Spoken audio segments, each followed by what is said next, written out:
Fidèles internautes de Le Rural TV, bonsoir et bienvenue dans cette édition d'information dont voici les grands titres. Les finances vertes sont essentielles pour lutter contre le changement climatique et favoriser une économie durable. Dans ce journal, nous parlons de l'intérêt des finances vertes au Bénin et à l'échelle mondiale. La rareté des ressources en bois ainsi que des problèmes de transport environnementaux rend le commerce du bois de plus en plus difficile. Innocent Agouessi nous en parle. Voilà donc pour le sommaire, les détails à suivre.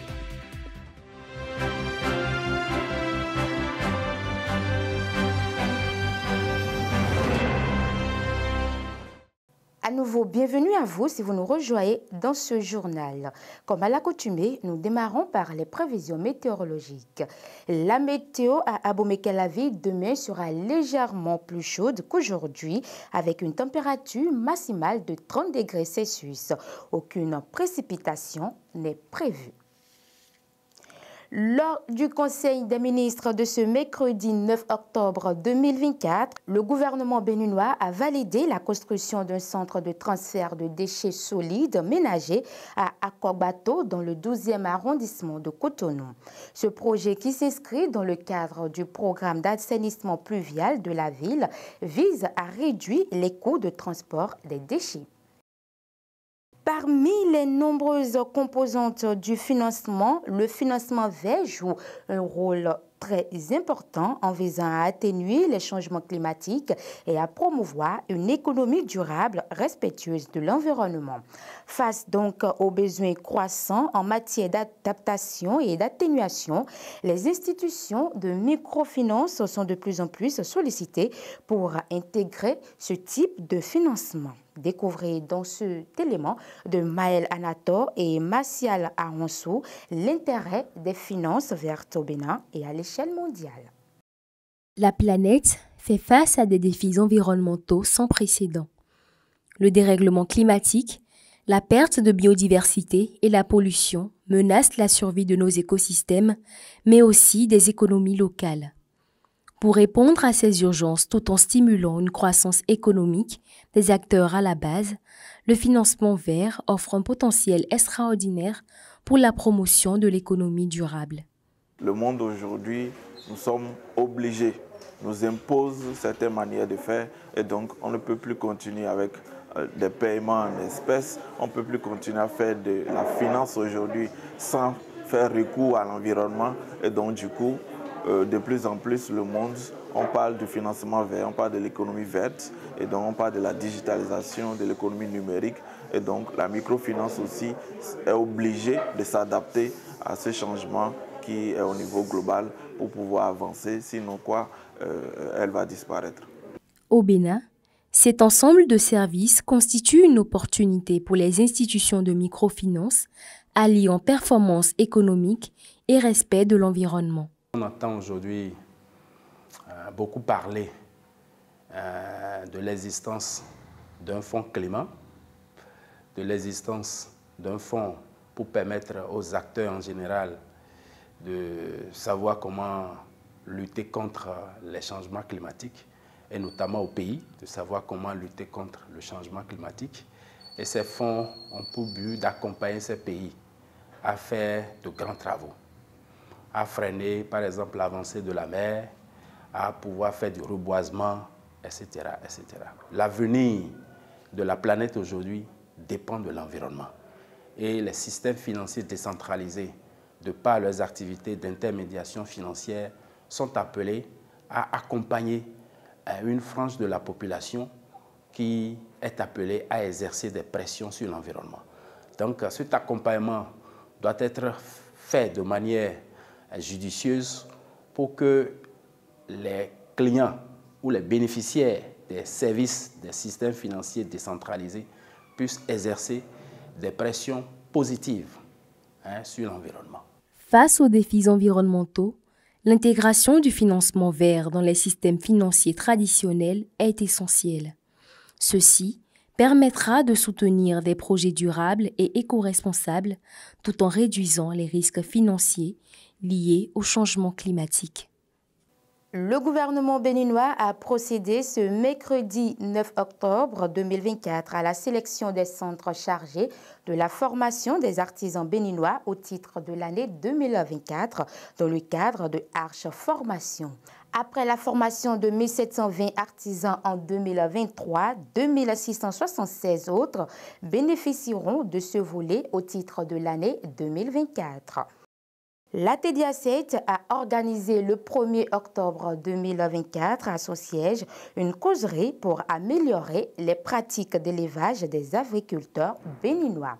Le point des échanges avec Madeleine Atodjino. L'Agence territoriale de développement agricole du pôle 7, ATDIA7, a organisé une formation à l'endroit des agriculteurs sur les normes à suivre dans la mise en place des bâtiments d'élevage. Tenue le 1er octobre dernier au siège de l'agence, cette formation vise à préparer les agriculteurs à l'autodépendance que vise le Bénin dans la production et la consommation de volailles. Dans le cadre donc de l'animation de cette thématique, l'objectif principal serait donc d'outiller les participants sur les normes de construction de bâtiments d'élevage en agriculture moderne. Et comme vous le savez si bien, le bâtiment d'élevage est un outil déterminant pour la filière agricole. Donc, il peut constituer pour l'éleveur une cause d'échec ou un levier de réussite économique, environnementale ou sociale. Aujourd'hui, nous avons parlé avec des agriculteurs et des agricultrices des normes à respecter pour mettre en place un bâtiment en agriculture moderne.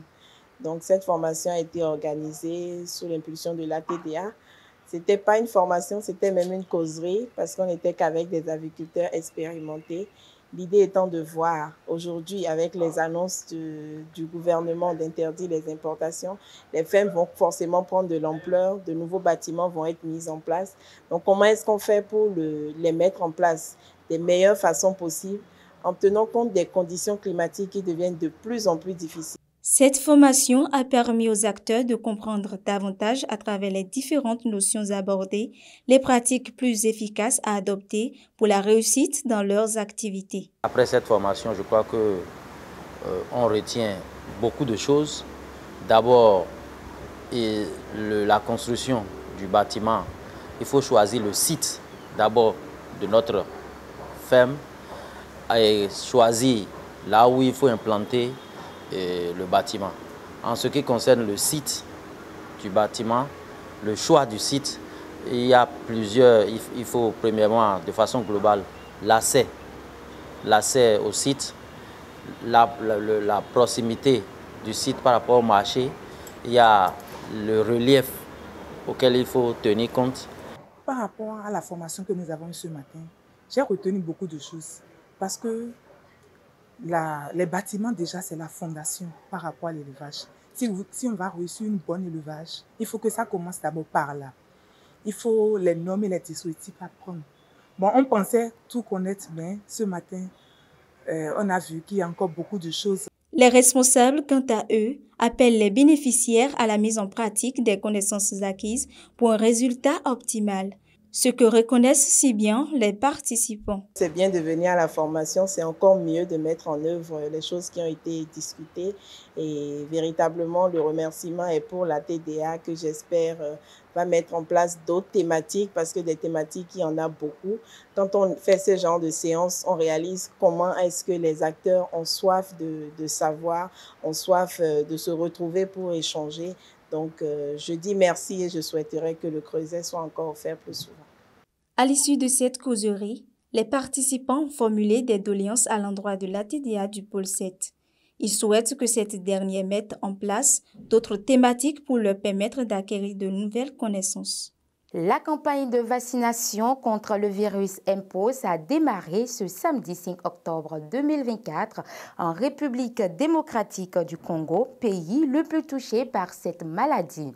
Initialement prévue pour démarrer le mercredi, elle n'a démarré que le samedi pour des raisons de logistique.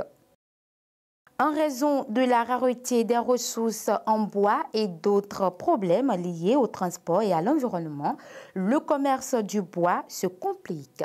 Entre bois local devenu presque inaccessible et recours à des essences importées, la situation complique sérieusement les activités quotidiennes. Nous vous invitons donc à suivre cette production de Innocent pour plus de précision.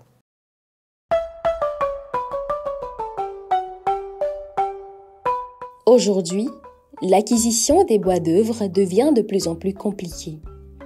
Pièce principale de l'artisanat, sa cherté est plus inquiétante qu'avant. Par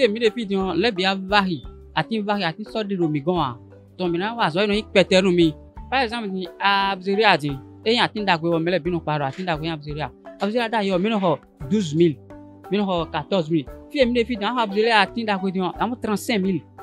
35 000, alors, par exemple, les 2 places, Abzeria, le podium. Les 2 places, 35 000, 40 000 $. Donc, à Tindagan, le coin, nous avons un zéro. Par exemple, il faut attendre le coup pour un zéro machine médaille, 1500. 1900 mandré le coup. Tu as fait mes filles, et 3 000. À une catégorie de game, Mindo, chevron, planche, tech. Année 2015, 2003, d'ailleurs, tech, tech. Et par exemple, des tech, et 15 tonnes, et donc, on a 250 330. Mais actuellement, encore 450. Plusieurs raisons expliquent cette cherté des bois d'œuvre.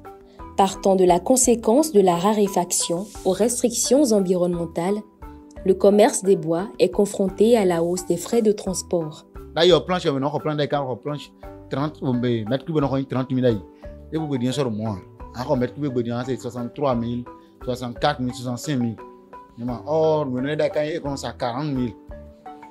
Direction de moi, depuis quoi? C'est bien que nous avons quoi? Nous avons un peu de changer quoi. Par ailleurs, face à la flambée des prix, les commerçants de bois doivent désormais faire face à une baisse significative de la demande. De nombreux clients, cherchant des alternatives plus abordables, provoquent une chute de 15 à 25% des ventes.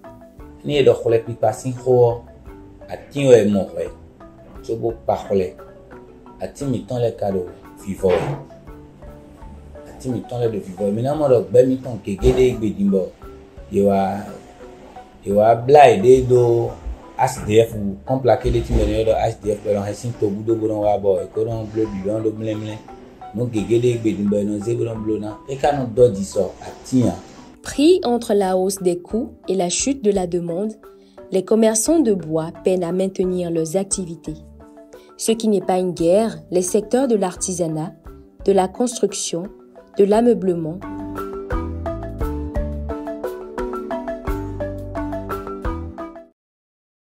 Mesdames et messieurs, fidèles internautes, c'est tout pour ce journal. Merci de l'avoir suivi et à très bientôt. D'ici là, portez-vous bien.